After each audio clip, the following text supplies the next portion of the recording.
Hello, everybody, and welcome back to a trade deadline special edition of the Sports Sit Down. Martino Puccio, Matt Lasella, NBA trade deadline, just in case you catch this video at a different time. So, like May of 2026. who knows? Who knows when people? Wild. Well, this is a potential trade we're talking about, so you never know when someone will click on it.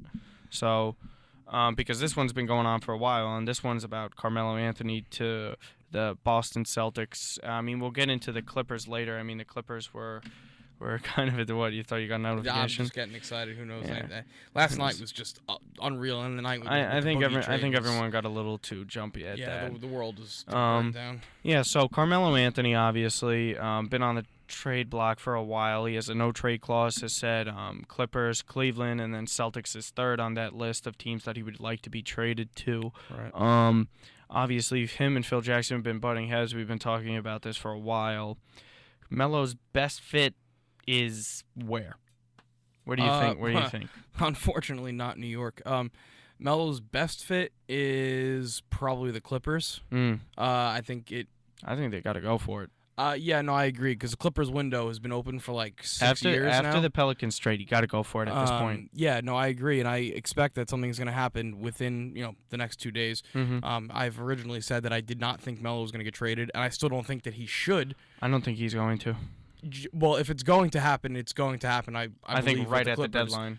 I believe with the Clippers, and the Knicks are also involved in some other trade talks, so maybe he'll be able to stay. But if it goes anywhere, Clippers are the best fit. The style of game they run, and who's over there, especially Chris Paul and some of these guys. Playing with Chris Paul. I think the spacing can definitely work over there too, because even Blake can go down on the block, DeAndre. But even then, I think they could definitely figure it out with some of the players they got.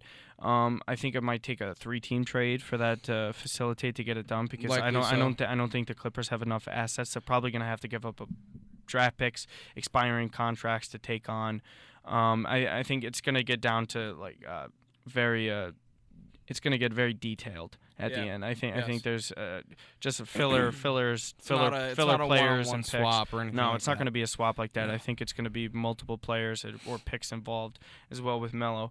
But I don't think the Celtics, going back to the Celtics, because that's the team that's been linked to him again, obviously, besides the Clippers. I think the Cavs is just a moonshot from now. I don't think that's a pipe dream. Yeah. I don't really think that's going to come to any fruition at all. I think the Celtics are kind of in a situation like we see the Yankees in particular are in a lot. You kind of just throw your name into the mix of guys that are out there, even if you're not interested in them, which not saying that they're not, because they're Paul George, Carmelo Anthony, Jimmy Butler, all similar guys that scorer. He's a more important thing. And kind of something the Yankees, you can throw your name in, at least just makes other people think, hey, they're interested in it. It jacks prices up and it throws everybody for a loop as well, at the very least, if you're not interested. And I feel that Celtics, have a way of doing that a decent amount, because their name has been connected to almost every single player. Because they have, besides the Lakers, they have the most offered. They have the most. They got the most offered, most assets.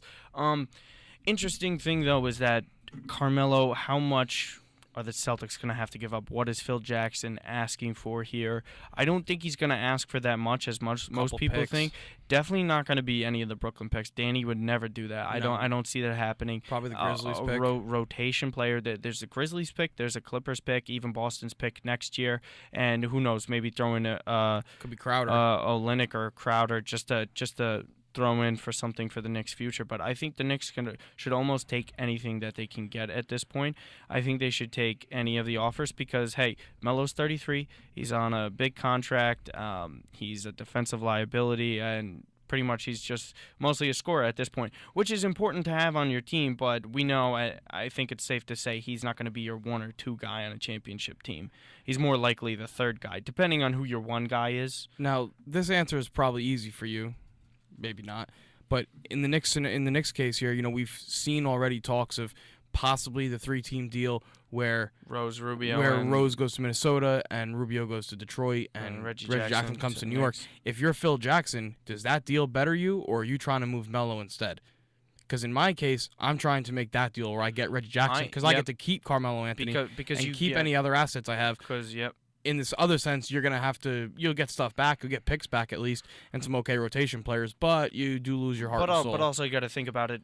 okay, say you get Reggie Jackson too. Reggie Jackson's got a few years left on his contract. This is a point guard heavy draft. Are you hoping you get Malik Monk? Does this make your record better? Does it do you eventually catch up to a playoff spot? Because that's potentially now, because that's a pretty good guard you got there. I'm not saying I don't think the Knicks will solve their problems anytime soon. No, and I don't think they're going to make the playoffs. But in a guard heavy draft, this is not where you want to be. You don't want to be on the fence of making the playoffs. It's either you're not in the playoffs or you're somewhere competing. When you're right in the middle, then it screws yourself for a lottery pick, I think, and then you're at the tail end of the draft, and then you're in the mix of stretch fours and small big men and that part of the draft. So the Knicks also have to make up their mind. Hey, are we not making the playoffs, or are we going for like a 6 seed? And that's what I've been talking about too, is teams and having a plan. It doesn't seem that Phil Jackson has a plan. It doesn't seem like the Lakers had a plan until they fired Mitch Kupchak and Jim Buss today. Strip it down. But they stripped it down, and they're going in a different direction with Magic. I think that's what's going to happen. I ultimately think that Phil and Melo are both going to be gone. I think Melo's going to go first, and then Phil will eventually